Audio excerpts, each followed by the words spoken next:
Vamos a presentar a la disertante, que es la doctora Débora, licenciada o doctora.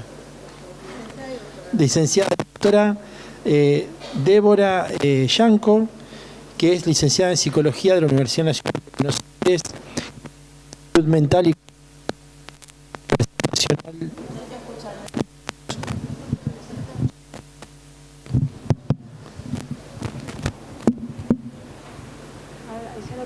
Hola, ahí está. La licenciada Débora Yanco. Decíamos que era profesora titular regular del Departamento de Salud Comunitaria en la Universidad Nacional de Lanús, en pregrado y posgrado. Es docente investigadora en temas de salud comunitaria y desarrollo en equipos de salud para la salud mental. Es consultora en recursos humanos en salud de la Organización Panamericana de la Salud y de la Organización Mundial de la Salud en la representación de la República Argentina. Y también es autora de diversos artículos científicos y libros en colaboración. Está presentada.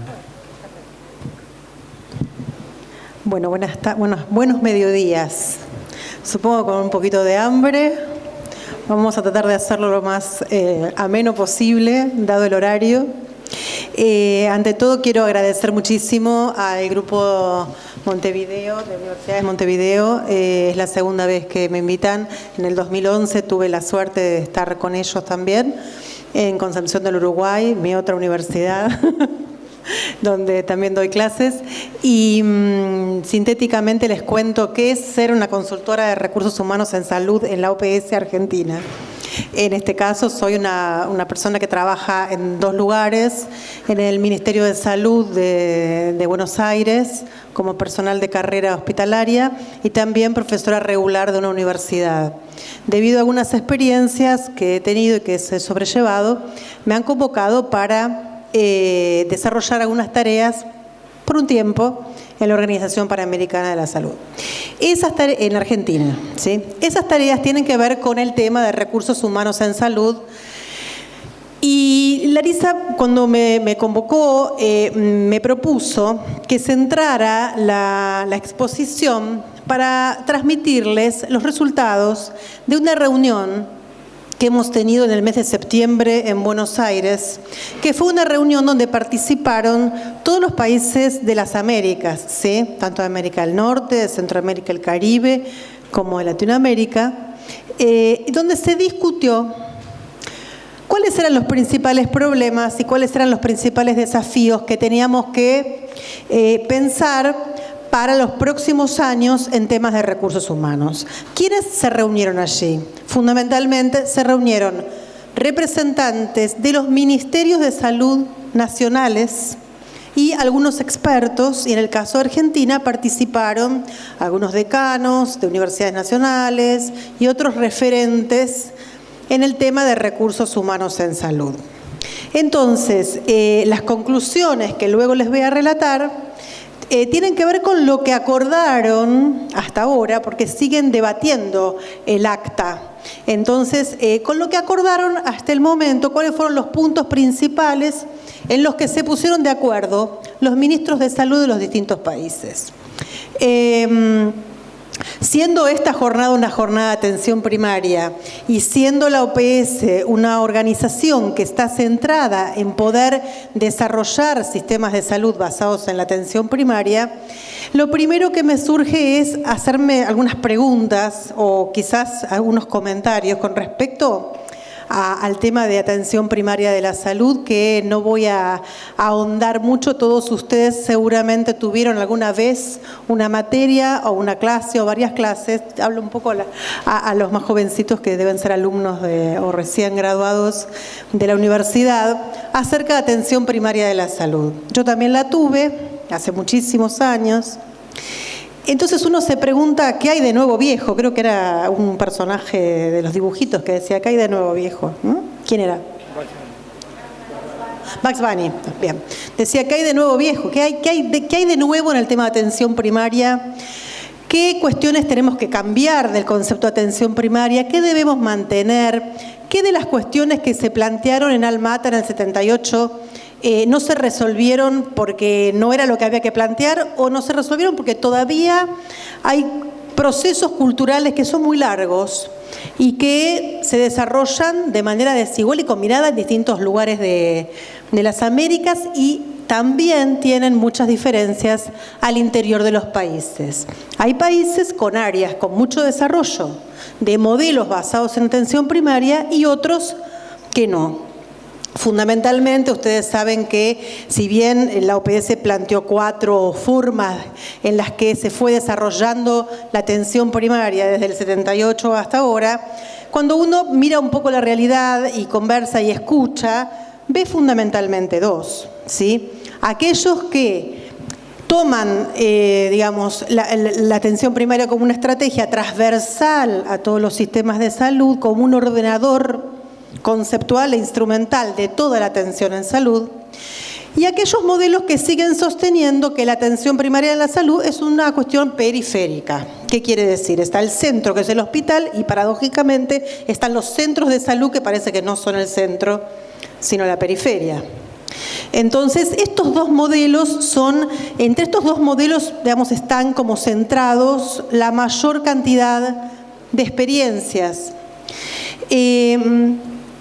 Entonces, a partir de Alma-Ata hubo distintos intentos de reformular o de ver qué se sostenía de ese concepto. En el año 2005 emerge el concepto de atención primaria renovada. ¿Qué quiere decir? Bueno, hay que sostener la atención primaria, hubo un acuerdo de que la atención primaria estaba vigente, pero que había que reforzar algunos de sus conceptos, tratando de renovar el espíritu que era la atención primaria, de la atención primaria.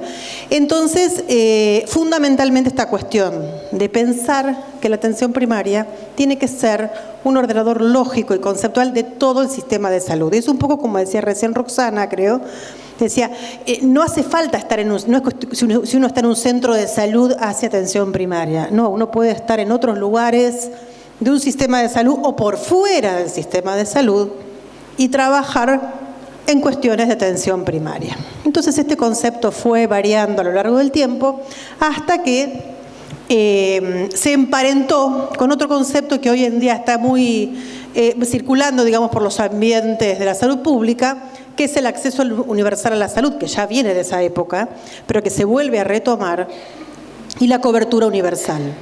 ¿Qué quiere decir? En este país, por ejemplo, Argentina, sabemos que es un modelo de salud muy segmentado entre lo público, lo privado y las obras sociales, pero que, en teoría, cualquier persona que vive aquí o que atraviesa este país circunstancialmente tiene derecho a ser atendido, ¿sí?, en el sistema de salud. Esto quiere decir que hay cobertura universal. Y no lo sabemos, porque hay un temita que aquí tenemos que reforzar, que es el tema del acceso. Si bien hay cobertura, no todo el mundo tiene garantizado el acceso. Y cuando hablamos de acceso, hablamos de un acceso con equidad y con calidad al servicio que le corresponde, sin tener que atravesar todas las barreras que sabemos que muchas poblaciones atraviesan. Entonces, sigamos haciendo la pregunta acerca de qué hay de actual en el tema de la atención primaria y qué no.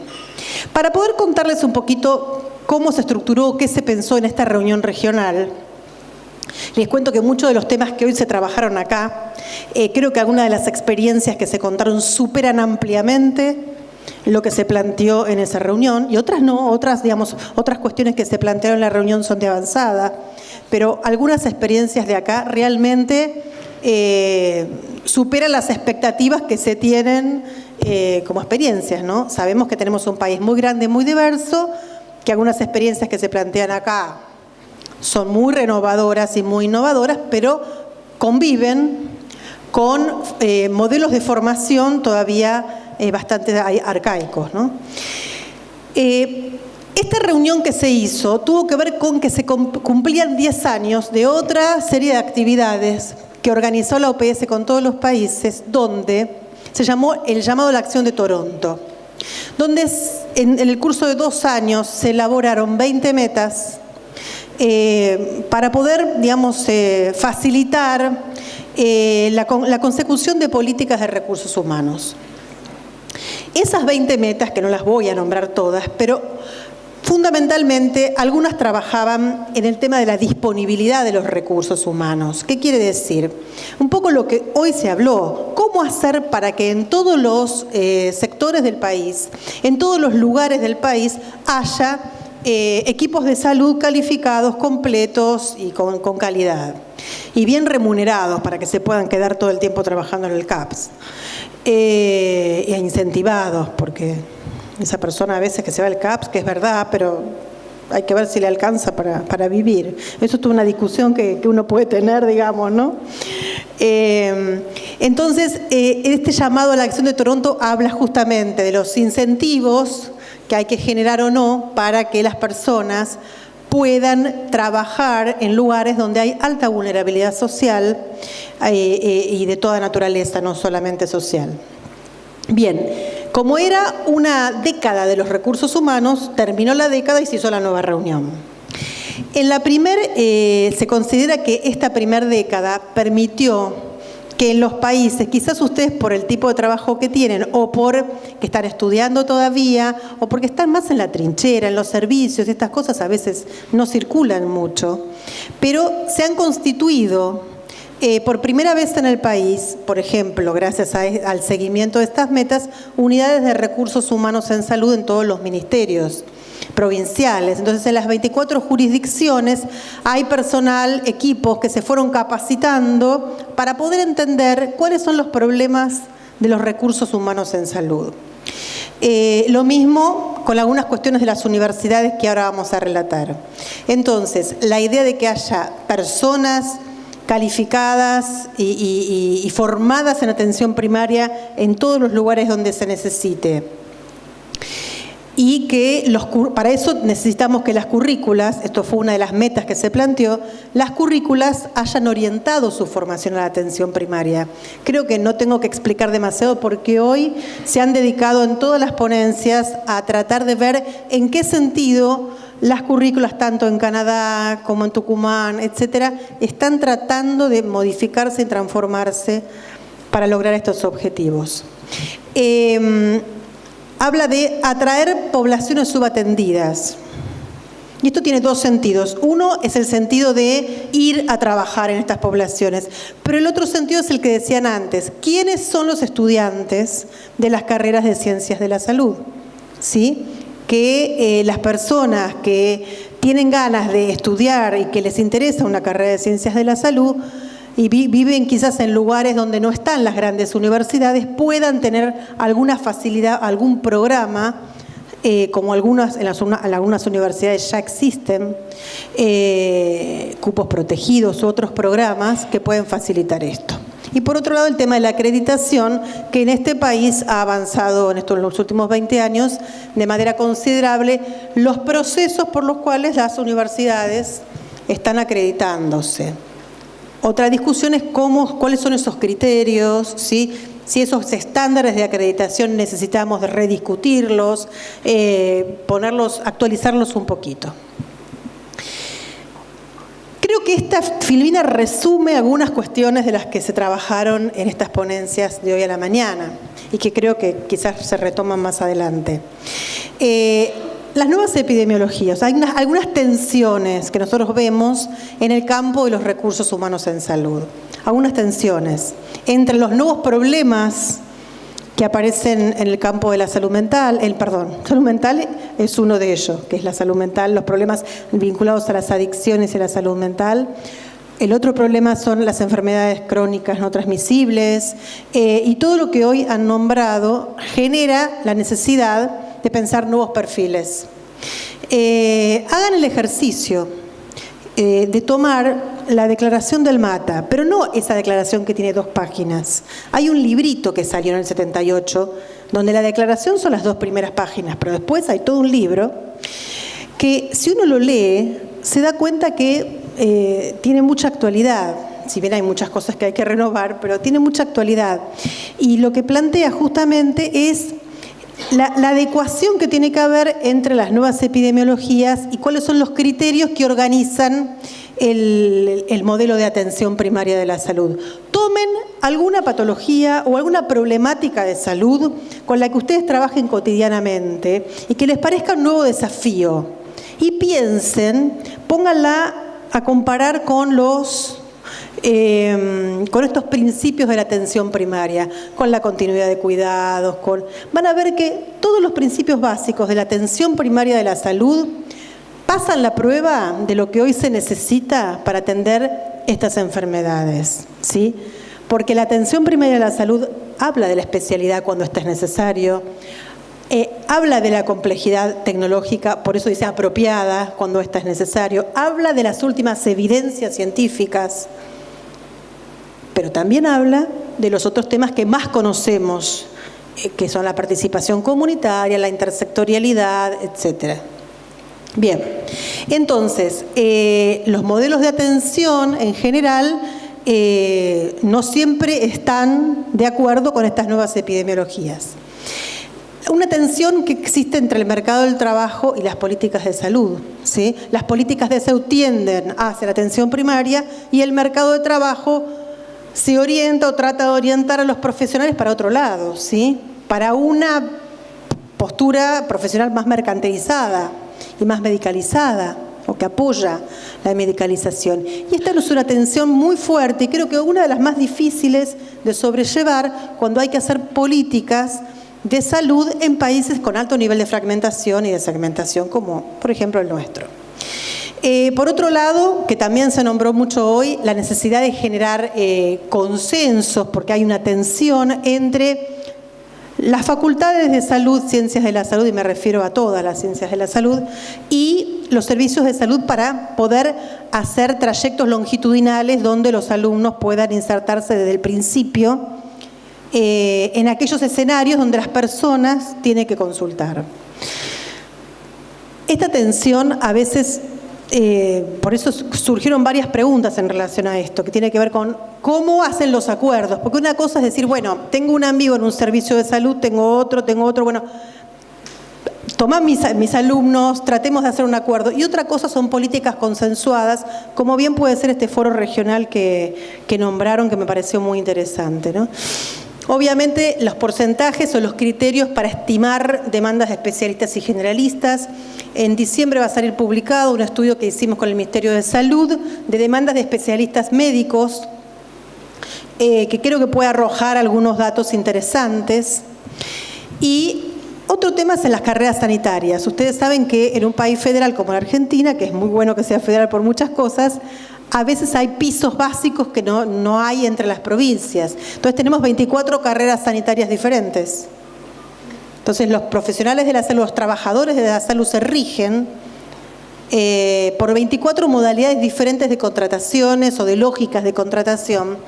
Y a veces esto no va a favor de los cambios de modelo de atención. Bien, voy a avanzar un poquito para leerles los 3 ejes de discusión de la Agenda de Recursos Humanos que se planteó en la reunión y las recomendaciones. Estos temas que les planteé son los 3 temas que estaban en la reunión. ¿Y cuáles serían las recomendaciones? Readecuar los contratos, fíjense los temas que fueron centrales en las recomendaciones de una reunión regional. Readecuar los contratos y las condiciones de trabajo con una perspectiva de género frente a la feminización de las profesiones de la salud. Un eje central de esta reunión, que fue inclusive solicitado por el Ministerio de Salud de la Argentina, es que el eje de la feminización de las profesiones de salud, ¿sí?, esté en el centro del debate para poder generar propuestas. Habla de la dignificación y la ética en el trabajo, promover el compromiso social y ético de las personas que trabajan en salud, y temas que tienen que ver con las migraciones en salud, que en cada país tienen características muy diferentes. Nosotros aquí tenemos más migración interna que los movimientos externos, como tienen otros países donde ese es el problema central. Una cosa importante que aparece en la declaración, en el acta, es un reconocimiento, una necesidad de reconocimiento a los trabajadores comunitarios en salud, que generó, les cuento, mucho debate entre las personas que participaban y representaban a los países. Y tuvo varias formas de, redactarse, porque había quienes decían que había que reconocer como trabajadores de la salud a los trabajadores comunitarios con todo lo que implicaba de condiciones de trabajo, y otros países que decían que no estaban en condiciones de poder garantizar, ¿sí?, un reconocimiento real y efectivo a los trabajadores comunitarios. Y esta fue una de las discusiones y tiene mucho que ver con el tema de la disponibilidad de personal de salud en situaciones alejadas. Promover la responsabilidad social de las organizaciones profesionales. Esto tiene que ver con compatibilizar cuestiones que ya creo que dije, compatibilizar intereses legítimos de capacitación con condiciones de trabajo y las necesidades de la población. Y luego, por último, volviendo a lo que estábamos planteando, habla de la centralidad del primer nivel de atención como organizador del sistema de salud, como escenario de aprendizaje y como espacio privilegiado de investigación, articulación intersectorial y participación social. ¿Cuál sería un aporte de los tantos que pueden hacer las universidades? Anteriormente se nombró, y creo que fue Martín Morén, nombró como en países del norte de las Américas, se empezó a hablar de misión social o responsabilidad social de las universidades. En algunas reuniones que hemos mantenido con algunos países y con algunas universidades, empezamos a discutir lo que podrían ser indicadores para monitorear la misión social en las currículas de salud. Les voy a leer 2 o 3 nada más como para que tengan una idea de qué se trata. El mandato social dice que es una responsabilidad ineludible de las universidades, ya lo sabemos. La comunidad universitaria, por ejemplo, define una nueva misión social más allá de lo escrito. ¿La puede ejecutar efectivamente o está solamente en lo que está escrito de esta universidad tiene tal misión? ¿Qué lugar ocupan dentro de las currículas en acción las perspectivas de género, ciclo de vida e interculturalidad? Siempre, no solamente en las currículas escritas, sino también en las currículas en acción. Se desarrolla un plan de inversión transversal de los alumnos en las comunidades debidamente planificado, supervisado, acompañado y tutoreado. Estos son algunos de los ejemplos de un modelo que se está desarrollando para poder discutir en cada una de las universidades en qué medida esta misión social de la que tanto se habla se está efectivamente poniendo en marcha a través de indicadores concretos que todavía falta su operacionalización. Entonces, esos son todos indicadores. A mí me interesa comentarles qué pienso o qué pensamos algunos de los que nos reunimos habitualmente con respecto a lo que es el campo de los recursos humanos en salud. Y que no siempre queremos llamarlo recursos humanos en salud.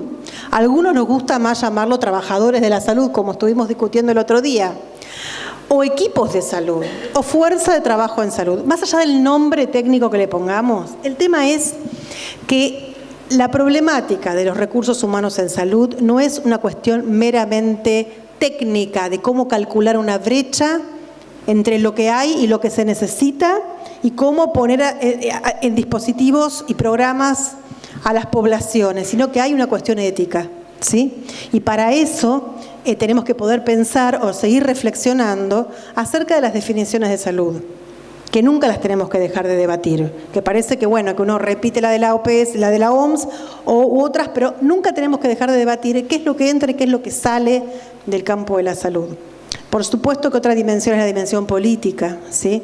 En los dos sentidos, de la política ejercida desde el poder y desde la orientación y la misión hacia la equidad, y también desde las políticas y planes. Y por supuesto la científico-técnica, donde trataremos de pensar programas para mejorar las condiciones de trabajo y las condiciones de formación de los ciudadanos que quieren hacer carreras de salud a través de todas las evidencias y todas las tecnologías disponibles. Ahora bien, este campo tiene algunas complejidades que conocemos y que acabo de nombrar, creo que las nombré a todas. que faltarían acá las políticas educativas, las políticas de salud, el mercado de trabajo, las prácticas profesionales, que más bien son los modelos de atención, y las corporaciones profesionales, que juegan un poder muy importante en esta cuestión. Ahora bien, yo les voy a mostrar un cuadrito para poder cerrar, con el que yo me formé y que después critiqué. Este cuadro es un cuadro que aparece en muchos textos de salud pública, donde nos dice los dos modelos, ¿sí?, en los que se divide, digamos, la profesión de salud.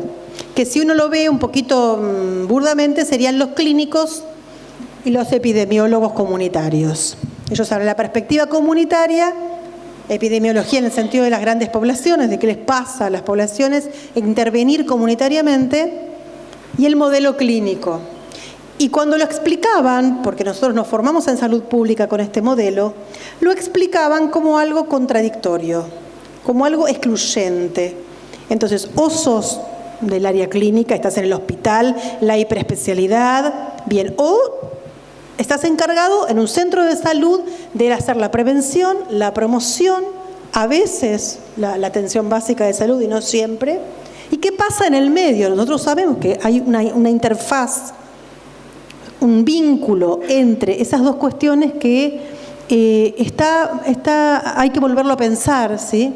Y que hay que construir una interfase diferente. Entonces yo digo, esta raya horizontal que vemos en el cuadro, tendríamos que empezar a romperla un poquito y que cada vez haya más puentes entre las perspectivas clínicas y las comunitarias. Sobre todo, porque cuando nosotros trabajamos en un área comunitaria, trabajamos y tenemos que hacer clínica también. Tiene que ser clínica de buen nivel en todo sentido, en la clínica médica, en la clínica psicológica, en la clínica obstétrica, en todos los sentidos y con perspectiva comunitaria. Entonces, estamos acostumbrados a disociar estas cuestiones y así tenemos estos sistemas altamente fragmentados. Entonces, la relación entre la dimensión clínica y la comunitaria de las prácticas en salud es un tema que debe ser estudiado, investigado, trabajado y discutido, creo, en todas las universidades y no solamente, o esperaríamos que no solamente, en las cátedras de salud pública, porque eso también es lo que ocurre, ¿sí? Que algunos temas se ven solo en ciertos sectores aislados de la universidad y no hay debates generales. Por último, yo quería traerles una definición de salud. Les dije que les iba a dar una definición de salud, otra que tiene sus pros y sus contras, tiene sus cosas buenas y malas, o sea, en el sentido de que toma otra versión de lo que puede ser la definición de salud. Esta definición de salud está en un libro que se llama Epistemología de la Salud, Reproducción Social, Subjetividad y Transdisciplina, que escribió uno de mis maestros, que fue el profesor Juan Zamaja. Algunos le dicen el poeta catamarqueño, pero era un filósofo y diplomado en salud pública, y que dice lo siguiente de la definición de salud. ¿Qué es la salud? Es la capacidad, en un sentido muy amplio, para percibir, interpretar eventos de enfermedad, interrupciones a los cursos esperados según los ideales de las diversas culturas, y la capacidad para movilizar los recursos biológicos, psicológicos, políticos y económicos necesarios para atender su recuperación y prevención. De esta manera, Juan Zamaja trata de dar otra propuesta, otra forma de pensar el concepto de salud, que yo rescato muchas cosas de esta definición, pero fundamentalmente el carácter activo, tanto del sujeto individual como del sujeto colectivo, en la producción de su salud y el vínculo que tienen los distintos niveles, desde lo biológico hasta lo político y económico, como forma de entender la salud. Entonces, para cerrar, si a alguien le gustara o le interesara esta definición, y si algo de esta definición, que puede ser reformulada, enriquecida, pudiera tener algún eco, la lógica es que si la definición de salud se va transformando y enriqueciendo, también las prácticas, los modelos de atención y, por supuesto, la formación. Entonces, la última pregunta que les dejo pensando es, qué capacidades y qué competencias deberían desarrollar las universidades en los médicos, en los enfermeros, o en las médicas, porque la mayoría son médicas ahora, ¿sí? En las médicas, en las enfermeras, en las psicólogas, etcétera, etcétera, para poder dar cuenta de esto. Si lo que se está enseñando da cuenta, ¿sí?, de poder trabajar con la gente en movilizar la capacidad para percibir y para poder interpretar sus propios eventos de salud, si el tema cultural está presente y si se llama a movilizar colectivamente e individualmente recursos de distinta naturaleza o se incorpora un supuesto saber que tiene un profesional hacia una persona que vive en una comunidad. Bueno, esto es un poquito lo que les quería transmitir. Les agradezco mucho la invitación.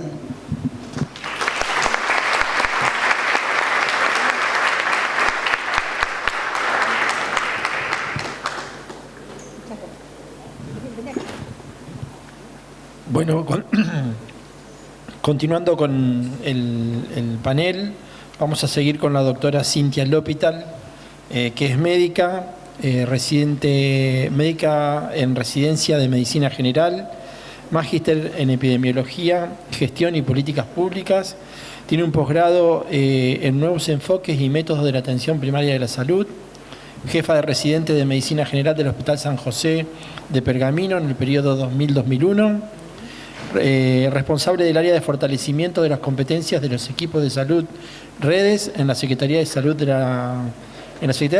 Comunitaria del Ministerio de Salud de la Nación, encargada de la Cátedra de Medicina Familiar de la UBA en la sede Moreno, en la Municipalidad de Moreno, docente de la Unidad de Aprendizaje de Redes y Sistemas de Salud y coordinadora del campo de tercer año de la Universidad Nacional de La Matanza.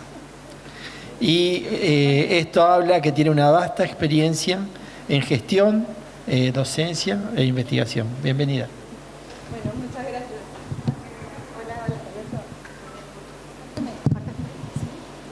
Hola. Bueno, muchas gracias y pensé que iban a decir solo que vengo en nombre del Ministerio de Salud de la Nación. Estoy a cargo del área de fortalecimiento de las competencias de los equipos de salud en este programa, pero sí tengo esta doble pertenencia que creo que en realidad la mayoría solemos tener, sobre todo los médicos, varias pertenencias laborales. Soy docente universitaria de justamente dos universidades que confrontan estos modelos de formación. Una es la UBA, en el Departamento de Medicina Familiar, y el otro es la Universidad Nacional de La Matanza con la currícula innovada. Hoy me toca hablar desde el lado del Ministerio y pensar, desde ese lado, cuáles son las políticas que el Ministerio de Salud de la Nación, en este caso específicamente el programa donde trabajo, que es el programa Redes, está llevando a cabo en pos de la atención primaria de la salud. ¿Qué es el programa Redes? Históricamente, éramos Remediar Más Redes.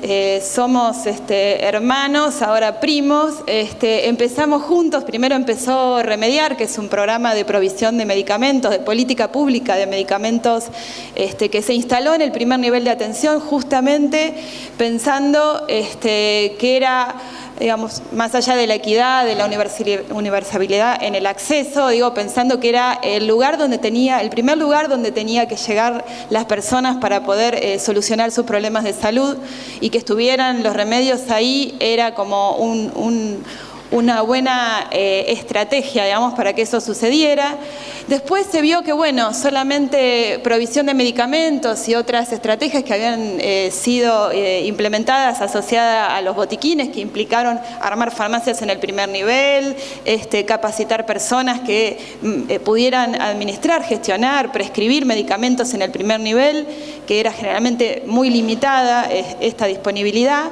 Se sumó el programa Redes, pensando en cómo fortalecer las redes de salud.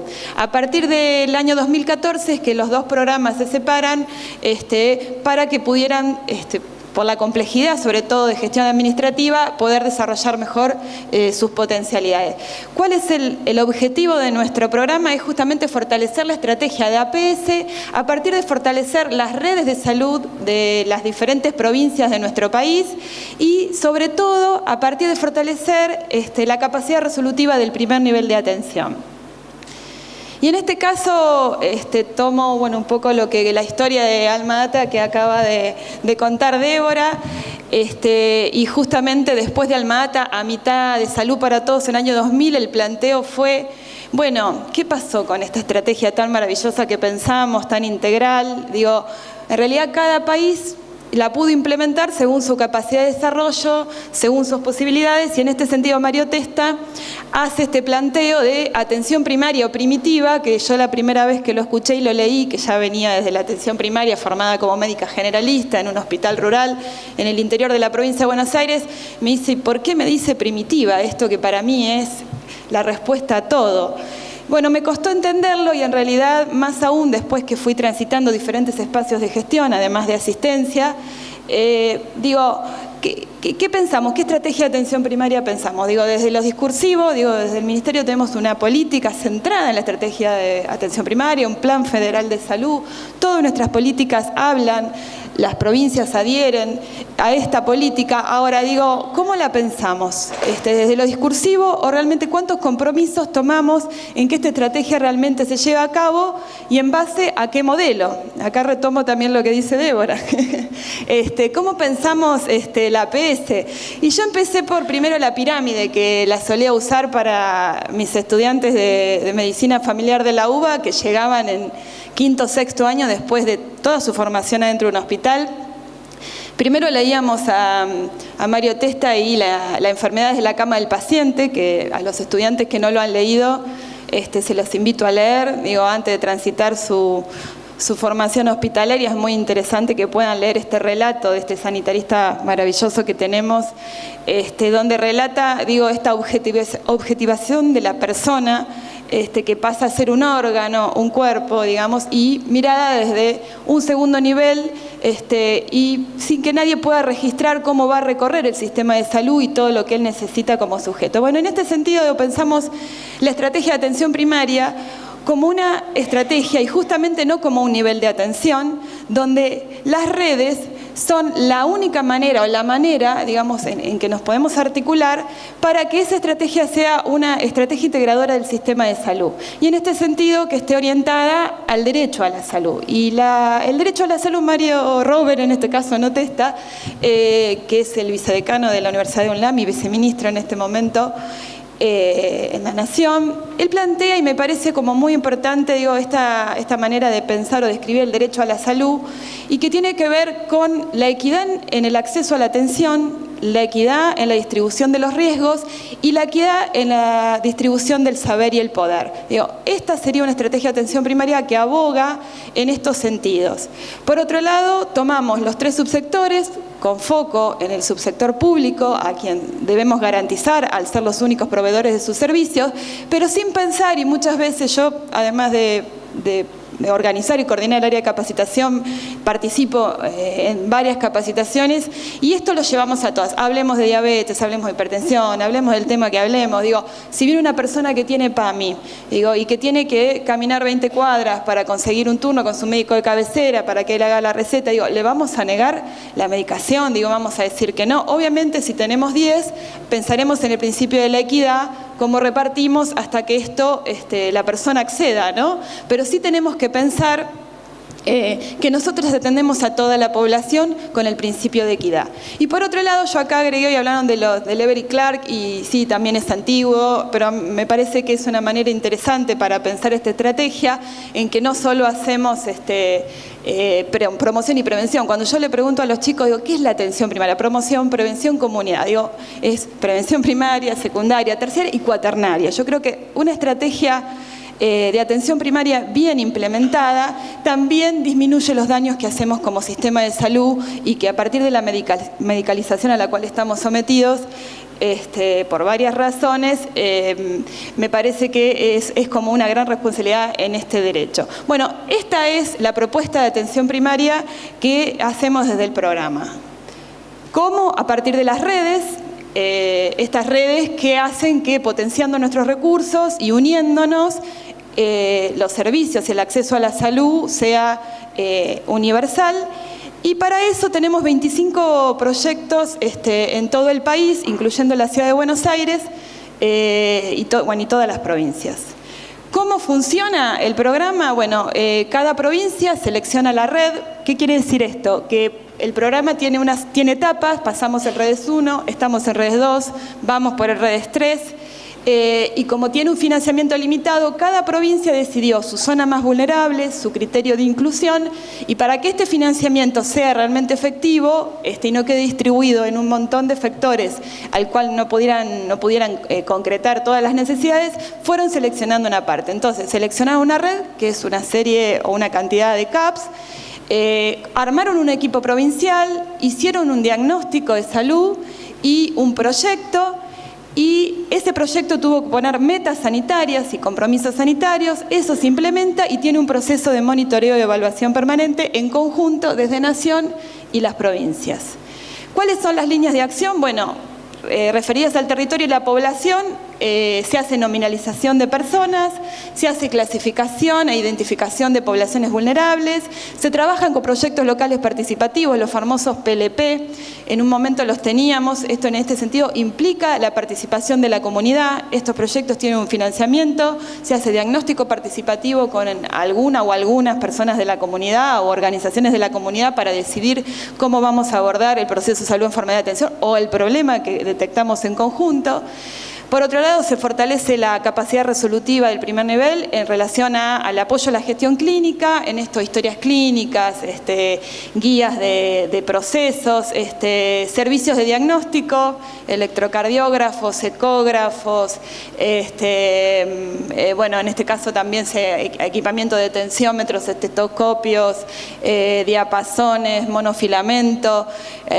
Cada provincia decide en función de sus metas el equipamiento que va comprando. Bueno, se fortalece el acceso al medicamento. En este caso lo que hizo Redes fue proporcionar el tema del tratamiento de dislipemia, que Remediar no lo tenía. Y por otro lado, con respecto a los equipos de salud, se trabaja en el fortalecimiento de competencias y en equipos de apoyo a la microgestión. Se decidió, digamos, que una de las estrategias fundamentales era el acompañamiento en territorio, no solo de las oficinas ministeriales, sino que había una necesidad de recorrer CAP por CAP y hacer este acompañamiento, y por eso cada provincia tiene su equipo de apoyo a la microgestión. Por otro lado, bueno, se hace una coordinación asistencial, se acompañan y se favorecen los circuitos de derivación y se hace un monitoreo y evaluación de todos los procesos y las metas. ¿Qué es lo que se financia? Esto que le decía, cada provincia fue decidiendo, pero sobre todo el tema de que tiene que ver con el fortalecimiento de las redes de servicios de salud, descentralización de servicios, y por otro lado, bueno, sobre todo transporte en el interior, que era muy complicado el tema de la movilidad en zonas de difícil acceso geográfico, sistemas de laboratorio, se han instalado equipamiento de laboratorio y nuevos laboratorios en el primer nivel de atención. Y por otro lado, trabajamos en conjunto con otros programas del Ministerio en todo lo que son las guías de práctica clínica. Bueno, todo el tema de capacitación tiene un incentivo también, además de lo que se ofrece desde Nación, cada provincia tiene su propio programa de capacitación que es incentivado. La integración con las universidades, que ahora lo voy a retomar. Y por otro lado, bueno, bienes de capital como vehículos, equipamiento biomédico, telecomunicaciones, informatización de historia clínica, integración informática entre primer nivel y segundo nivel, oficinas de referencia contra referencia. Cada uno fue buscando sus necesidades.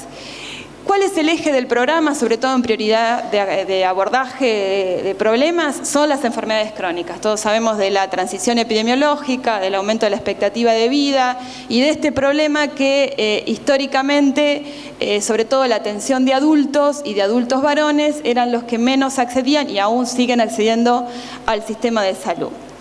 ¿Cómo funcionamos con este sistema de radar, donde la persona entra al sistema cuando tiene un problema agudo y cuando sale lo dejamos de cuidar? En este sentido, incluso entran en este radar las embarazadas o los niños menores de 2 años. Cuando pasan esa edad o cuando dejan de estar embarazadas, ya no sabemos si retiran un anticonceptivo y quizás hace 5 años que no tienen un PAP, o si están en edad de empezar a hacerse la mamografía.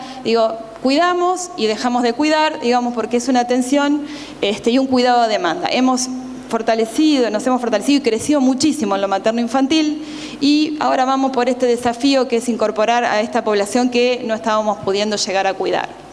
Entonces, en este sentido, es importante trabajar, y las capacitaciones en general rondan este eje de la necesidad de modificar el modelo de atención. Y acá retomo algunos conceptos que hablaron Martín y que habló Débora, respecto a que si nosotros nos pensamos como un sistema de salud en los cuales organizamos los recursos y damos la respuesta, llenamos de electrocardiógrafos todos los CAPS. Y ahora no tenemos quien los haga, quien los lea, quien dé una respuesta a la persona y que esa respuesta se transforme en un acto de salud. Cuando Emerson Mería habla de los actos vivos y los actos muertos en salud, y la mayoría de los trabajadores de la salud, no solo los médicos, en gran parte los médicos, terminamos bastante tecnificados y objetivados en nuestra tarea, haciendo prestaciones, indicando cuestiones, remedios o solicitando estudios, sin que esto signifique que se transforme en un acto de salud, sin pensar en un otro y su determinación social y cómo juega y cómo vive en el lugar y el territorio donde le toca transitar su vida y sus condiciones. En este sentido, se nos aparece esta noción de campo de la salud y no de sistema, donde tenemos otros que juegan y donde podemos pensar en los capitales sociales, las relaciones, los intereses económicos, el prestigio, el conocimiento, pero sobre todo el capital simbólico en el sentido de cuál es la noción del proceso salud, enfermedad, atención, el imaginario colectivo respecto a este proceso en donde la medicalización y la salud como un bien de consumo es lo que prioriza, y donde juegan otros intereses que quizás van más para ese lado que para el lado del concepto de salud que estamos pensando en la universal y gratuito y como un derecho. Entonces, en este sentido, tenemos que pensar cuáles son todas las otras cuestiones que tenemos que hacer para que estos servicios de salud y esta cantidad de recursos importantísimos que estamos invirtiendo y que pagamos todos, puedan llegar realmente donde tengan que llegar. Y en este sentido, nosotros antes hablábamos de las redes integradas de servicios de salud que están planteadas con todas sus categorías y con todas sus virtudes, pero pensamos mucho más allá de eso. Pensamos que no solo queremos redes de servicios, que tengamos un turno, que vayamos de entre el primer nivel y el segundo nivel, sino que tengamos redes de salud.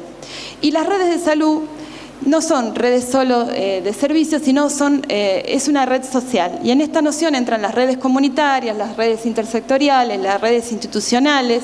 Volvemos a pensar que, cuando nos reunimos con los equipos de salud, ¿cuál es tu primera red? Tu propio equipo de salud. Y lo que sucede es que la gente no se encuentra, ni siquiera en el centro de salud, ni que hablar en el hospital. Lograr que la gente se siente a reflexionar sobre sus procesos de trabajo, sobre cómo estoy cuidando al otro, qué hace mi compañero, cómo vamos a organizar la atención, cuáles son las necesidades de nuestra comunidad, cuál es el nuevo barrio que tenemos. Si no tenemos trabajadores y comunidad pensando con nosotros cuáles son estas necesidades, como hoy decía, podemos seguir llenando el primer nivel de atención con el Sumar, con el Remediar, con el Redes, con todos los programas que querramos, pero estos servicios no van a ser accesibles a la población. Entonces, este es nuestro gran desafío: cómo incluimos a los trabajadores que vienen de un sistema de formación totalmente hegemónico, biologicista y hospitalario, sobre todo los médicos, y no solo los médicos, y cómo los incluimos en esta manera de pensar la salud en el marco de la determinación social, y cómo poner todos estos servicios al servicio justamente de la comunidad a la cual nos debemos. En este sentido, trabajamos en producir sentido. Por eso se crea el área, ya estaban los TRAPS de Remediar, terapéutica racional para el primer nivel de atención, con una larga trayectoria, unos 10 años, donde le fueron dando sentido a toda esta prescripción de medicamentos. Nos sumamos con Redes, trabajando en diferentes líneas de capacitación, para tratar de producir sentido en los trabajadores. Digamos, es ese nuestro gran desafío. Digo, los trabajadores y los equipos que tenemos, y sobre todo en el primer nivel de atención, jerarquizados, con poco acceso a la educación permanente, sin certificaciones, digo, este gran camino que tenemos a que el primer nivel de atención sea un escenario de formación, de capacitación, de educación permanente, donde discutamos científicamente y con esta mirada, digo, no queremos dejar de discutir ningún caso clínico, ninguna clínica, sin tenerla en el marco de la dimensión epidemiológica y comunitaria, digo, pero esto normalmente no se produce, digo, entonces es muy importante que si vamos a darle una planilla nueva que llenar, que así solemos llegar los programas, desde Nación a las provincias y después a los municipios, es una nueva planilla sin sentido que no saben cómo se traduce en producir salud. Lo que nosotros tratamos de hacer es incluir entonces a los equipos de salud y trabajar en la participación social para que estas redes de servicios se transformen realmente en redes de salud. Y en este sentido, invitamos y nos integramos y trabajamos con las universidades. Digo, claramente el Ministerio solo no puede salir y no tiene que salir a formar a sus trabajadores. Digo, tenemos que trabajar en conjunto, por eso tenemos un convenio, tenemos un acta de acuerdo con el Foro Universidades Públicas, y esto no es solo articulación, sino es una integración lo que estamos proponiendo, donde además yo entiendo y veo por la poca experiencia, digo, hace 1 año y medio que estoy a cargo y estoy transitando y acompañando a las universidades cada vez que dan una capacitación, es que es un trabajo de versa y de reversa, digo, porque las universidades que no suelen tener estos recursos o esta habitualidad en el trabajo, en la educación permanente, en el primer nivel, sus propios docentes incorporan recursos que vienen desde el sistema de salud diciéndole, esta es la política, trabajemos juntos. Entonces se producen cosas como los materiales de Nación son trabajados y los cursos implementados dentro de las carreras en los últimos años, y a la vez las universidades también nos invitan a participar en espacios académicos y nuevas capacitaciones que proponen ellos. ¿Qué cosas hemos logrado? Bueno, en el caso de la nominalización es que los equipos pueden identificar la población a cargo, que se haya aumentado el acceso a algunos servicios en el primer nivel de atención, se han fortalecido las respuestas, con esto aumento de tracciones de sangre, electrocardiogramas, y por otro lado también se ha trabajado mucho en todo lo que es referencia, contrarreferencia y articulación de los niveles. Estos son, paso rapidísimo, algunos de los indicadores. Tenemos 6 indicadores que compartimos todas las provincias del país, y después hay 4 que cada provincia elige en su programa.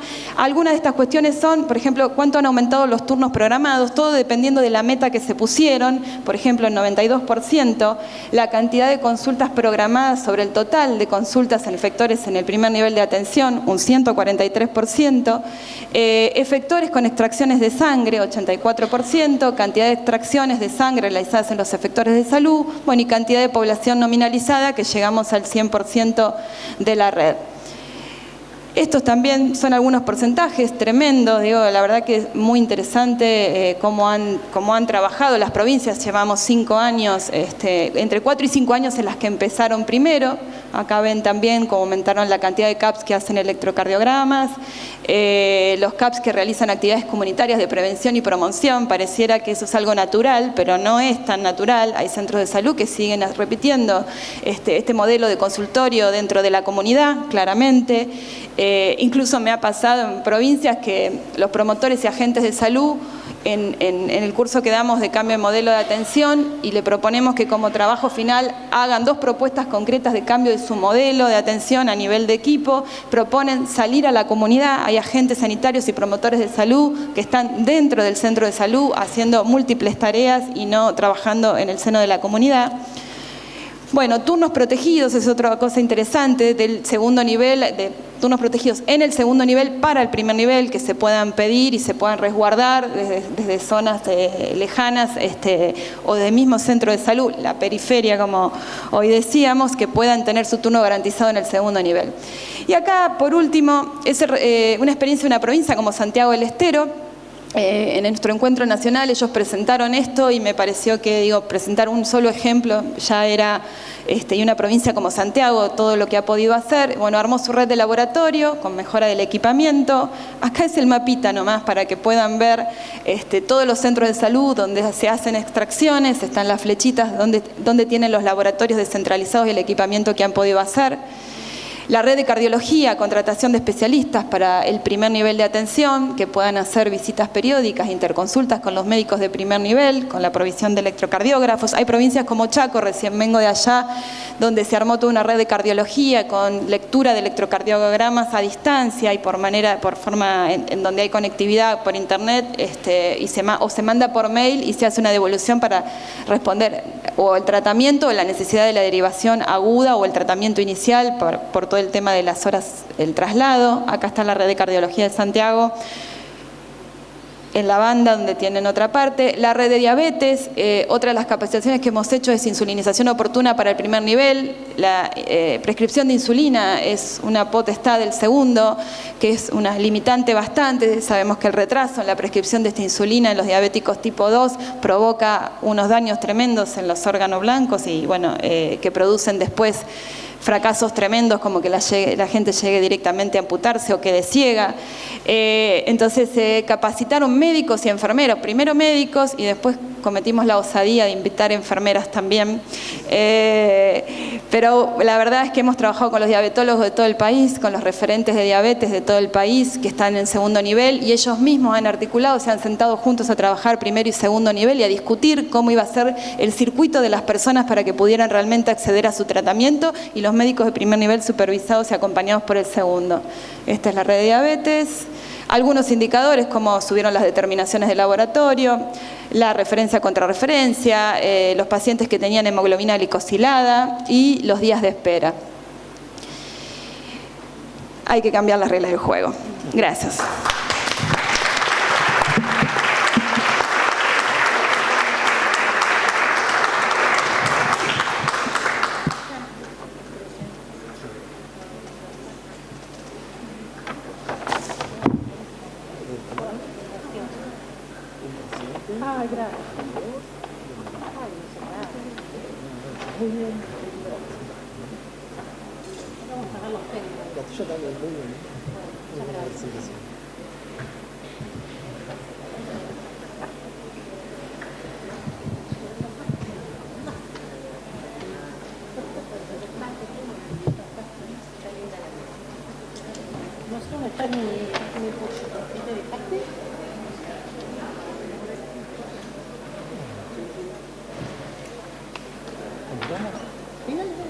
Bueno, continuando con el panel, vamos a sumar dos disertantes más.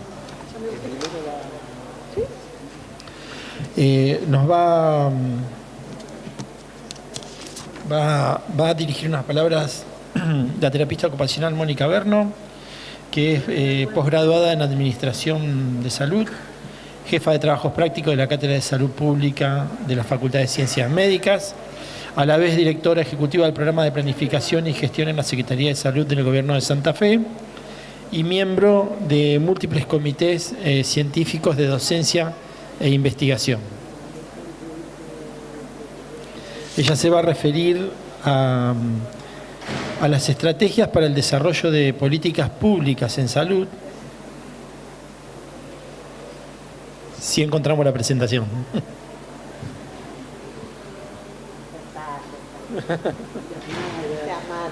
Fumata blanca, apareció. La dejo en compañía de Mónica.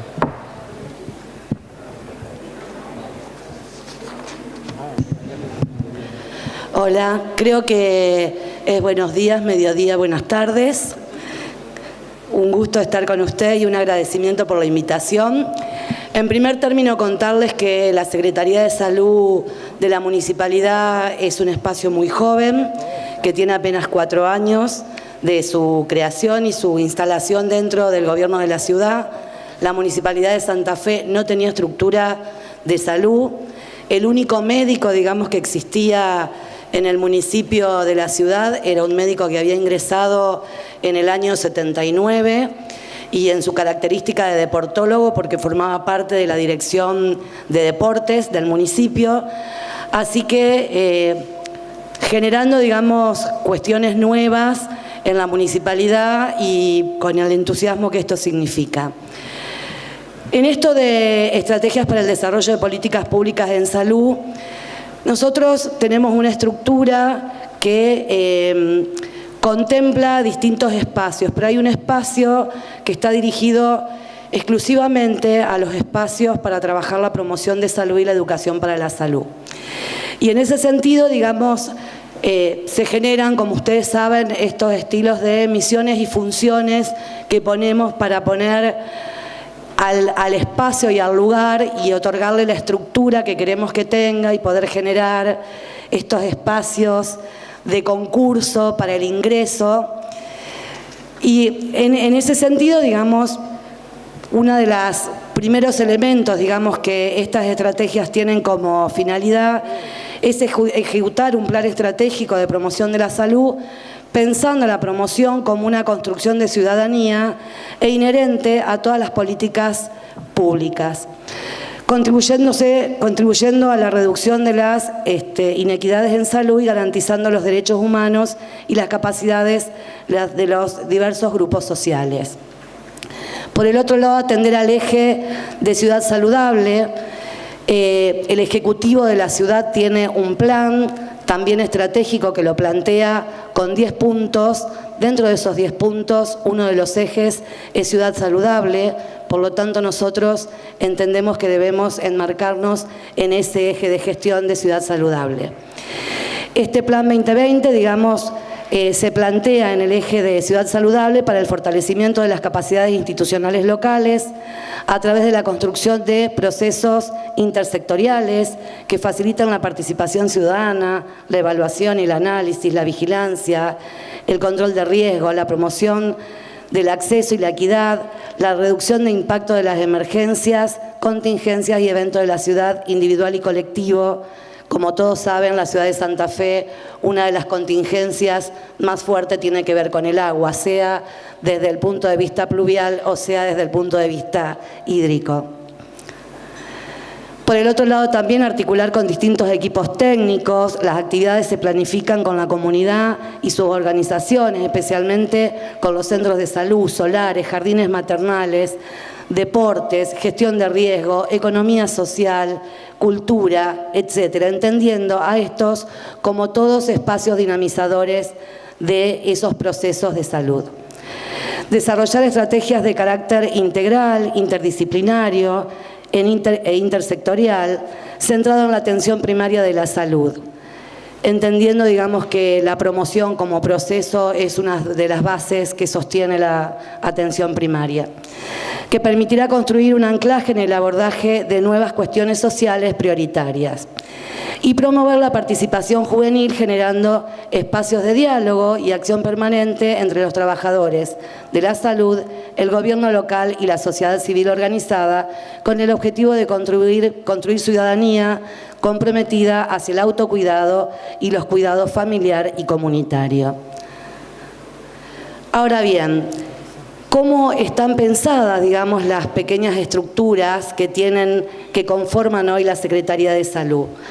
Hay un espacio de atención integral conformado por un centro de atención primaria, que este centro de atención primaria surge, digamos, a pedido de la comunidad porque surge de presupuesto participativo y que está ubicado en la zona más norte de la ciudad, que hay otros centros de salud cercanos, pero la comunidad pide la organización de este centro, y este centro de salud es un centro de salud que está cogestionado, porque si bien el aspecto edilicio y los recursos humanos son sostenidos por municipalidad, está integrado a la red del Ministerio de Salud de la provincia, por lo tanto, forma y constituye parte de la red del Ministerio de Salud de la provincia.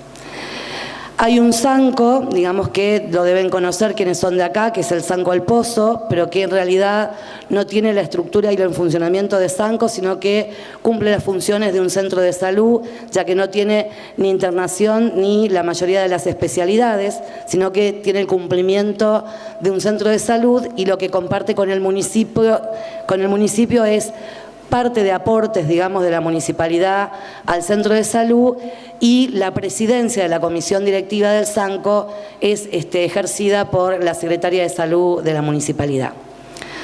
Un espacio que no es un espacio sí nuevo, digamos, y creado a partir de estos iniciales 4 años de la Secretaría de Internación Domiciliaria, que forma parte de la cadena de cuidados y que está en estrecha relación con el sistema hospitalario y con el CAPS desde la comunidad. Este sistema tiene 4 años de vigencia y ya, digamos, trabaja no solo, digamos, con el área de adultos, sino que se ha incluido también al área de internación domiciliaria pediátrica. Y por el otro lado, un espacio para los propios municipales, como novedoso, digamos, el espacio municipal era solo de control de la salud, hoy es un espacio de seguridad y salud ocupacional que tiene, digamos, un ámbito de higiene y seguridad para protección de los agentes municipales y un espacio para el trabajo, digamos, de seguimiento de la salud y, por supuesto, potenciar todos aquellos elementos de prevención de salud y de enfermedades crónicas en los agentes municipales. Y hay una dirección ejecutiva, que es la que está a mi cargo, que tenemos fuertemente, digamos, un programa que tiene que ver con la promoción y la participación, que es la que trabaja específicamente el eje Ciudad Saludable, que trabaja territorialmente las relaciones en salud con los vecinos de diferentes distritos a través de la participación ciudadana en salud, y este espacio se genera a partir de una serie de proyectos a los que llamamos, uno de ellos Miércoles Saludable, que trabaja. Somos los chicos de la calle, digamos, el equipo de trabajo que sostengo. Estamos permanentemente en espacios públicos de la ciudad y trabajamos la consejería personalizada, la información adecuada y oportuna sobre diferentes temáticas, y en ella, digamos, invitamos en la participación a distintos grupos sociales de la comunidad, a distintas organizaciones. Trabajamos en algunos momentos con la universidad, en otros momentos con Cudayo, en otros momentos con asociaciones de diabetes, en otros momentos con otro tipo de organismos que quieren interpelar a los ciudadanos y sensibilizar sobre alguna temática en particular. También, digamos, como el resto, me sonreía porque nosotros también trabajamos pistas de salud. La ciudad de Santa Fe tiene distintos espacios donde tiene pistas de entrenamientos que se han realizado nuevas y otras que se han remodelado y se han arreglado, y en esos espacios nos instalamos para trabajar con esa comunidad cuál es el uso que se le debe dar a esa pista, acompañados con un profesor de educación física, donde nosotros trabajamos lo que significa el trabajo en esfuerzo, lo que significa, digamos, el trabajo moderado o liviano, digamos, de mucho esfuerzo. Trabajamos con los signos vitales para que cada uno pueda reconocerse en ese esfuerzo que hace, y el profesor de educación física ayuda a que se utilicen esas pistas como deben ser utilizadas y no, digamos, como un mero objeto al que puedo ir, digamos, y hacer 20.000 flexiones en el momento y después irme sin tener consecuencias sobre eso. Insistimos profundamente en la importancia que tiene el control de la salud cuando uno se somete a la actividad física, por lo tanto participamos en la previa de todas las maratones de la ciudad, participamos en las colonias de vacaciones, tanto para adultos como para niños, ofreciendo, digamos, también este aporte de ayudar, digamos, a generar un control y poder beneficiarlos a partir de cuál es el estado de salud en el momento en que van a iniciar los procesos de actividad física. Hay un proyecto ESI, que es un proyecto intersectorial del Ministerio de Educación de la provincia, junto con la universidad y el municipio, que lo sostenemos este es el 3er año, en escuelas primarias y secundarias. Las escuelas primarias de la ciudad ya han sido finalizadas. En este año hemos abarcado 45 de las escuelas secundarias de la ciudad, y el año que viene se completa, digamos, el esquema para reiniciar el proceso en educación sexual integral bajo el Programa Nacional de Educación Sexual Integral. También, digamos, apostamos a la agenda OMS-OPS, digamos, trabajando la sensibilización en aquellas temáticas que se entienden que son oportunas de poder trabajar y que requieren visibilidad en algún momento, si bien son espacios que se trabajan en centros de salud, como puede ser próximamente, digamos, diabetes o como puede ser próximamente VIH, que es necesario, digamos, dar visibilidad a estas temáticas y que se sepa cuáles son los espacios de trabajo que hay y cuáles son los organismos y asociaciones que entienden en esta temática y pueden ofrecer algún nivel de acompañamiento. Ciclos vitales en salud, que es, digamos, lo denominamos así porque en realidad en este proceso abarcamos tanto niñez como adolescencia, como adultez mayor, con distintos momentos y distintas acciones que realizamos en espacios que les son propios o trabajados en la calle, y un trabajo, digamos, que es oportuno desde los jardines municipales, que también son espacios creados nuevos, que tienen la mejor calidad en cuanto a edificación y tienen la mejor, digamos, las mejores capacidades instalados en docentes, y que la municipalidad, en acuerdo con la universidad, ha instalado el proceso de la licenciatura en educación inicial para la atención y el abordaje en estos jardines maternales.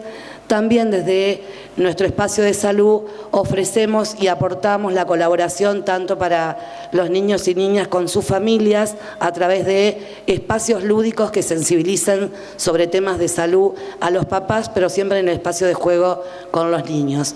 Y por el otro lado, la capacitación a los docentes en lo que consideramos que son aspectos importantes a trabajar con ellos que pueden ser críticos en algún momento. Y en esto también, digamos, la asociación que tenemos es con la Asociación de la Sociedad de Pediatría, filial Santa Fe, que, digamos, es quien también hace aportes a este espacio de los jardines y también trabajamos en conjunto. Bueno, esto es en forma simple, digamos, cuáles son los elementos que nos acompañan. Me faltan todas las fotos. Acá están. Estos son los espacios, como ven, digamos, no tenemos otro recurso más que una carpa, digamos, la que nos instalamos, y cuando digo callejero, realmente somos callejeros y utilizamos todas las avenidas y todos los espacios públicos de la ciudad. Estos son espacios de trabajo de educación sexual integral, que ven que son en espacios cerrados con grupos de escuelas secundarias.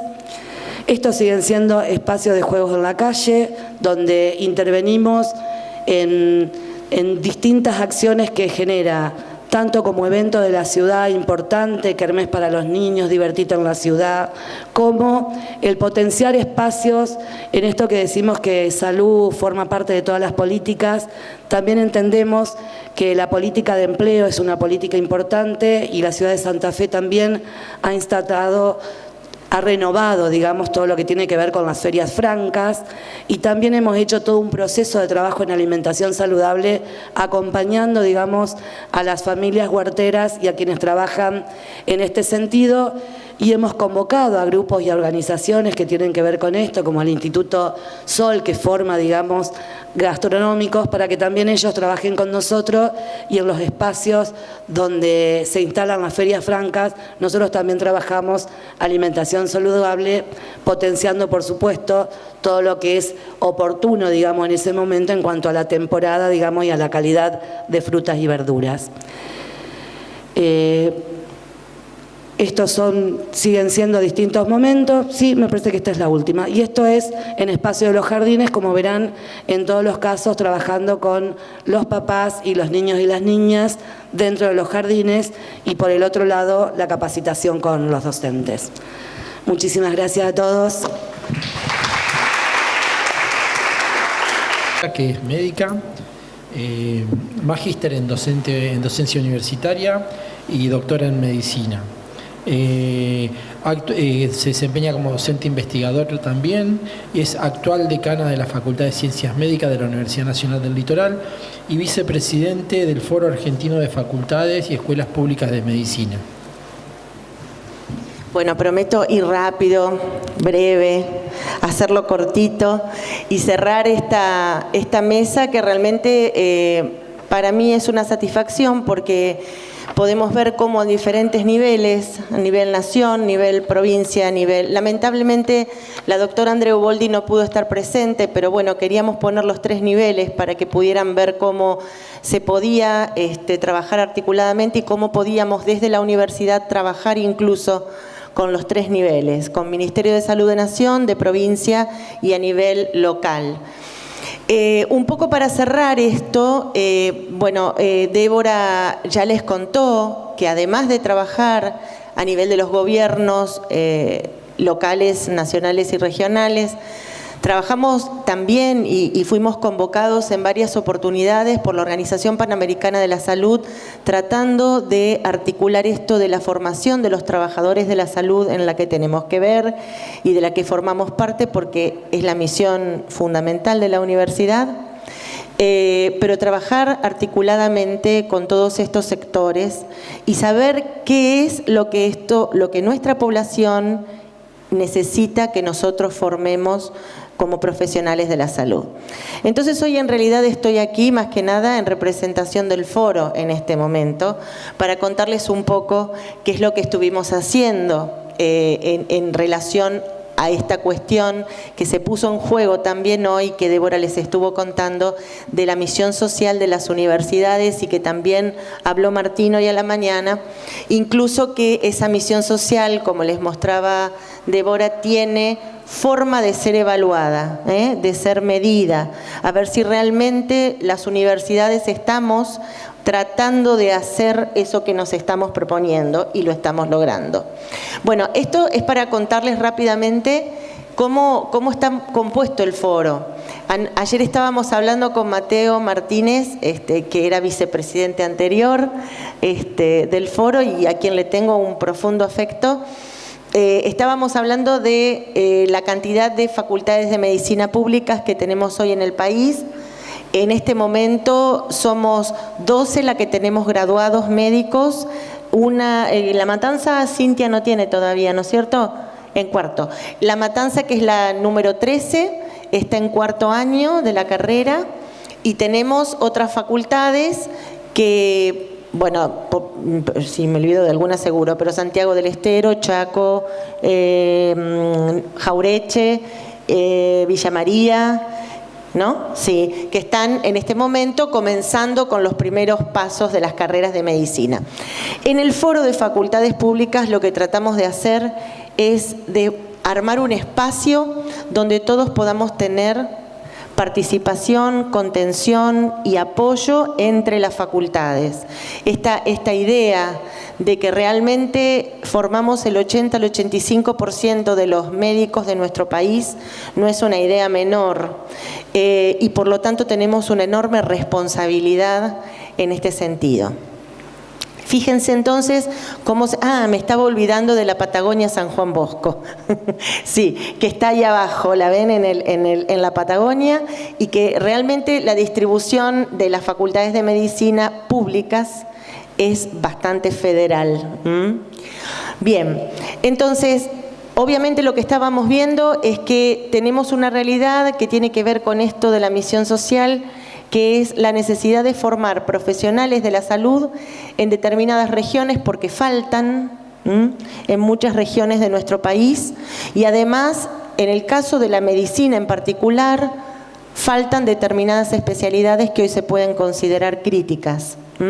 Entonces, ¿qué pasa con la formación de nuestros profesionales? ¿Cuánto hacemos nosotros desde las facultades de medicina para formar los profesionales que hoy se están necesitando? Muchas de estas preguntas nos las hacemos también en el seno interno del foro, porque decimos, a ver, si estamos cambiando nuestros planes de estudio, las currículas son innovadoras, si estamos trabajando desde la atención primaria y la atención primaria de la salud atraviesa todo el currículum, desde el primer año hasta el sexto año, si estamos, diciendo que necesitamos médicos con determinados perfiles, que se involucren más con las necesidades sociales. ¿Qué está pasando? Que hoy siguen faltando. Tenemos una cantidad de egresados anual de alrededor de 5.000 médicos en la Argentina. No es poco. Tenemos una proporción de médicos en nuestro país que ayer hablábamos con Cintia, muy similar a lo que sucede en países de Europa. Pero tenemos una distribución que es muy preocupante. Entonces, realmente aquí es hora, y yo creo que esto hemos dado una buena cantidad de pasos, es hora de que empecemos a trabajar intersectorialmente, porque evidentemente ni de las universidades ni de los ministerios van a venir las soluciones si no se trabaja en conjunto. Bueno, esto de dar respuesta, de reforzar la sinergia en las organizaciones, les pongo acá un poco para que lo vean, no lo voy a leer todo porque si no sería muy largo. Estos han sido los propósitos del Foro Argentino de Facultades y Escuelas de Medicina Públicas. Aportar ideas, trabajar en conjunto todas las universidades, convertirnos en interlocutores válidos de los ministerios de salud, de educación, de ciencia y tecnología, porque entre otras cosas, no solamente tenemos que formar un profesional que esté acorde a las necesidades de la población, sino que también, esto que decíamos hoy, el dinero viene del mismo lugar, viene de todos nosotros. El financiamiento de la investigación es importante, como decía Martín, que haya universidades que desarrollen y facultades que desarrollen la investigación básica, los desarrollos tecnológicos, porque de eso también se trata el progreso. Pero atender a necesidades en investigación clínica, epidemiológica, traslacional, que son las investigaciones que van a dar respuesta rápidamente o al menos van a detectar rápidamente los problemas de salud de nuestra población, es fundamental. Y el foro en ese sentido también está dejando planteada una posición política en este sentido, de decir, a ver, nosotros también queremos que hacia ese lado vaya la investigación en salud en la Argentina. Bueno, esto es para que vean los 4 congresos que se hicieron del foro. El primero se hizo en Córdoba, cuando la universidad cumplió 400 años cumplía Córdoba. El segundo, ahí el tema central fue el médico que el país necesita. ¿Cuál es el médico que el país necesita? No lo podemos definir nosotros solos, evidentemente. Tenemos que escuchar a muchísimos interlocutores, ministerios de salud nacional, provincial, secretarías de salud locales, la comunidad, entre un montón de cosas que vimos también es la necesidad de orientar la formación de posgrado hacia determinados caminos, y por eso se hizo el segundo congreso del foro en la UBA en Buenos Aires, que fue cuál es la formación médica de posgrado que el país necesita. El tercer congreso lo hicimos aquí, tuvimos la suerte de hacerlo el año pasado, en septiembre, aquí en Santa Fe, que trató sobre la investigación médica que el país necesita. Y el cuarto congreso habló sobre la siguiente función que nos faltaba trabajar, que era la función de la extensión y la importancia que tiene la extensión universitaria en la constitución de los equipos de salud. Y fíjense que ya incorporamos la palabra equipos de salud, porque evidentemente la formación médica tiene que ver también con la formación de otros profesionales y no la podemos entender de manera aislada. Muy bien. ¿Cuáles son las principales acciones de trabajo conjuntas que tuvimos, por ejemplo? Bueno, nosotros a nivel nacional trabajamos en este momento, y en este momento lo estamos haciendo, trabajamos con la propuesta de estándares de acreditación de carreras de medicina. Débora mencionó hoy la importancia de los procesos de acreditación, pero en los estándares que nosotros tengamos para evaluar estas carreras de medicina, evidentemente, tienen que estar reflejadas estas cuestiones que nosotros queremos resaltar. Y estas cuestiones de la misión social de las carreras de medicina no pueden estar fuera de esos estándares. Entonces, por eso es importante que los decanos de las facultades de medicina públicas podamos trabajar en la elaboración de los estándares de carreras de grado y también en la elaboración de los estándares de carreras de posgrado. En este momento hemos sido convocados por el CIN, que es el Consejo Interuniversitario Nacional, para poder trabajar en los estándares de las carreras de especialización médica que en este momento tienen en este momento un vacío normativo a nivel de Ministerio de Educación, a nivel de CONEAU, y que por lo tanto requiere que las facultades de medicina públicas trabajemos en consonancia con lo que ha hecho el Ministerio de Salud de Nación a nivel de los marcos normativos de las residencias médicas. Incorporamos también a las facultades de medicina en la red de cibersalud. Para los que son alumnos de la carrera de medicina de la UNL, estamos haciendo las gestiones para que podamos tener disponibilidad del aula de ¿cómo se llama? Conferencia satelital, ya ni me sale, para que podamos tener publicada la agenda de teleconferencias que se hace por el programa Cibersalud. Tienen alrededor de 30 a 35 teleconferencias en temas muy variados y que son sumamente interesantes. Entonces nos hemos propuesto las facultades de medicina no solamente poder brindar conferencias para que se integren a la red, sino también poder brindar esas conferencias para que cualquier persona que transite por la facultad pueda acceder y pueda verlas. Participamos también en el programa de capacitación en conjunto con el Ministerio de Salud de Nación, lo que decía hoy Cintia, en los programas Remediar, Redes y bueno, TRAPS, todo el MAPEC, todos los cursos. Las facultades de medicina pública generaron, bueno, junto con el Ministerio, convenios y convenios de trabajo para capacitación, que son muy interesantes. Participamos habitualmente de los encuentros de la Dirección de Capital Humano, que trabajó y sigue trabajando en los marcos regulatorios para las residencias médicas y también en el examen único de residencias que se está llevando a cabo y que cada vez más cantidad de provincias en la Argentina se han sumado a ese examen. Participamos de reuniones de COFESA donde a veces nos pegan duro los ministros de salud de las provincias demandándonos cosas a las facultades de medicina, pero bueno, es parte de lo que tenemos que hacer. Participamos en diferentes reuniones internacionales de formación de recursos humanos. Débora les contó lo que sucedieron en varias. Bueno, ella habló del foro que se hizo. Faltó Recife, Manaos, bueno, qué sé yo. Mateo también tiene una lista larga de las reuniones internacionales donde las facultades de medicina hemos sido invitadas a participar. Tenemos actualmente, y en esto me quiero detener un poquito para contarles porque es bastante interesante, nosotros no podemos saber cómo tenemos que actuar como facultades de medicina si realmente no conocemos la realidad de los alumnos que tenemos en nuestras facultades y de las iniciativas que tienen nuestros alumnos, de las necesidades que tienen nuestros alumnos y de las motivaciones que tienen nuestros alumnos.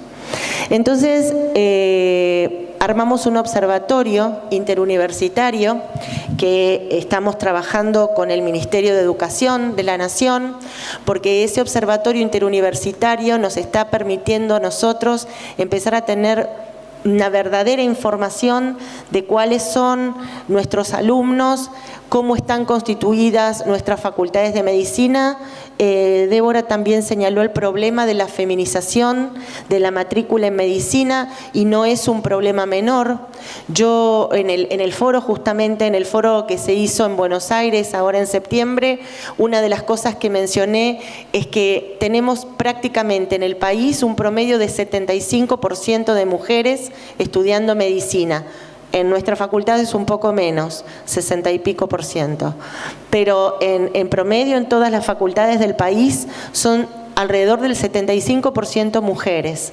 Si nosotros tenemos en cuenta que las mujeres se reciben, y los hombres, porque nos recibimos a la misma edad, pero digo, si tenemos en cuenta que estos alumnos se gradúan con viento a favor a los 24 o 25 años. Si además esos alumnos tienen que hacer una residencia que aquí en Argentina dura 4 años más, estamos hablando de alumnos que si tuvieron la suerte de recibirse en 6 años, ingresar inmediatamente a la residencia y hacerla en los 4 años, estamos hablando de alumnos de 28, 29 años que se gradúan, en este caso en el posgrado, y estamos hablando que un 75% de esos graduados son mujeres, que a los 28, 29, 30 años tienen derecho a pensar en tener algún hijo y que además tienen derecho a tener una pareja, y que si se tienen que trasladar a vivir en un lugar alejado de las grandes ciudades, tendrán que pensar qué hacen con el hijo, qué hacen con la pareja, qué hacen, Entonces no es tan fácil solucionar este problema de disponibilidad de recursos humanos que tenemos hoy en el país. Bien. Este Observatorio Interuniversitario para el Estudio y Planificación de Políticas Integrales de la Enseñanza de la Medicina, así se llama de largo, promueve la mejora en la calidad de los datos que tenemos en nuestras universidades para poder gestionar las actividades académicas que sean necesarias, para poder interrelacionarnos con los organismos gubernamentales, porque si nosotros queremos lograr determinados cambios, deberemos ir a los organismos gubernamentales que deberán colaborar con nosotros para poder implementar estas políticas de cambio y mejorar las decisiones de planificación en todos los niveles. Les doy algunos datitos y para que ustedes vean ahí, esa es la distribución que pudimos hacer con el mapeo, Jorge, ¿no es cierto? Esto fue lo que hicieron ustedes en UNER, la distribución de los alumnos de las facultades de medicina públicas de nuestro país. Fíjense que vienen prácticamente del todo el territorio, sobre todo más de las zonas más pobladas, pero están distribuidos en todo el territorio de nuestro país. Cuando se le pregunta a los alumnos de las facultades de medicina, y me voy a poner los lentes porque no veo nada, si desean ejercer en esa ciudad de origen de donde vienen, hay alumnos que tienen que trasladarse para estudiar y alumnos que no, alumnos que se radican en la misma ciudad donde está la carrera de medicina. Aquellos que debieron trasladarse, el 60% desea ejercer en su ciudad de origen. ¿Es así lo que veo? Bien, en cambio, los que no debieron trasladarse, está marcado, en realidad es al revés, está marcado con azul oscuro los que quieren quedarse en su lugar de origen. Fíjense que es mucho mayor dentro de los que tienen que trasladarse, los que no quieren quedarse en su lugar de origen, y los que quieren vivir en esa ciudad a donde estudiaron, porque probablemente, entre otras cosas, hasta tengan pareja, hasta tengan un proyecto de vida, hasta tengan un trabajo en esa ciudad donde estudiaron. Esto tiene que ver con lo que decía Martín hoy, de que es mucho más fácil que la persona se quede en el lugar donde estudió y en el lugar donde pudo hacer su carrera de posgrado, que tenga que trasladarse a una determinada edad donde probablemente ya tiene una vida hecha. Bien. Acá vemos la valoración del tipo de especialidad por parte de los ingresantes de las carreras de medicina, porque este estudio lo hicimos en alumnos ingresantes. Ahora estamos trabajando sobre los alumnos que están terminando la carrera. Bien, el 60% de los ingresantes considera más importante a las especialidades básicas cuando ingresan a la carrera de medicina. Y cuando se les pregunta qué especialidad requiere mayor capacitación, el 83% dicen que son las no básicas.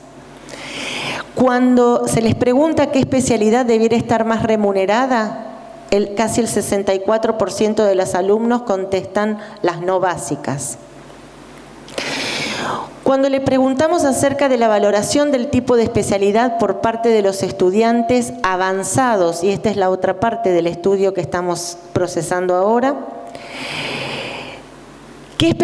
¿a cuál especialidad le dan más importancia? El 85% de nuestros alumnos que están a punto de egresar le dan más importancia a las especialidades básicas. Bueno, dijimos, tan mal no hemos estado trabajando. Especialidades de acuerdo a la capacitación. El 65% cree que la mayor capacitación las requieren las no básicas. Y de acuerdo a la remuneración, nuestros alumnos a punto de graduar opinan que deben tener mayor remuneración las especialidades básicas que las posbásicas. Bueno, dijimos, estamos trabajando bastante bien. Bueno, algunos datos preliminares a tener en cuenta.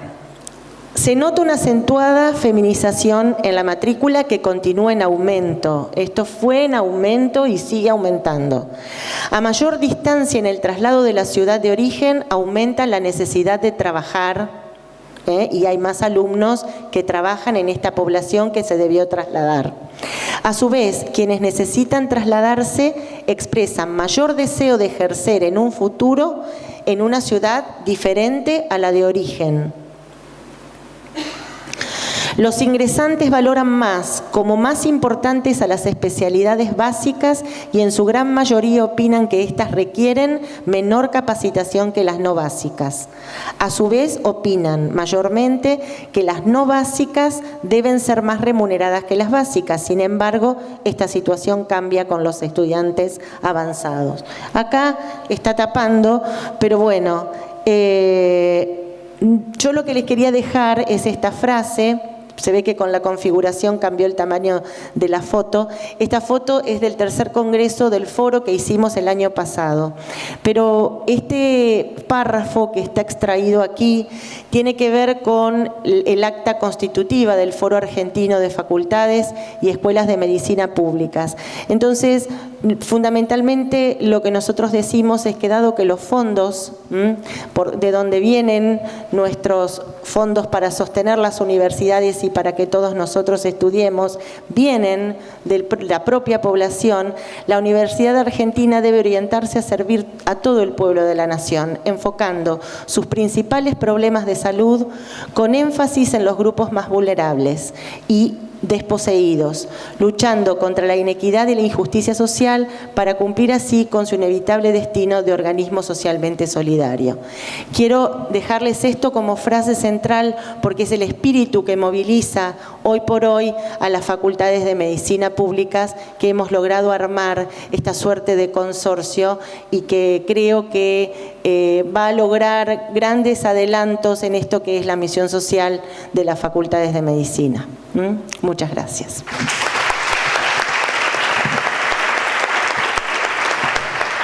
Bueno, agradecerles a los disertantes. Hoy creo que nos hemos facturado un muy buen día con todas las conferencias y agradecerle a los presentes porque la verdad que hemos participado de un muy lindo día de trabajo. Muchas gracias. Bueno, no sé si alguien quiere hacer alguna pregunta, pero si quieren hacer preguntas, nos pegamos después. No, me parece que no. Bueno, ya tienen ganas de ir a comer. Muy bien. Larisa.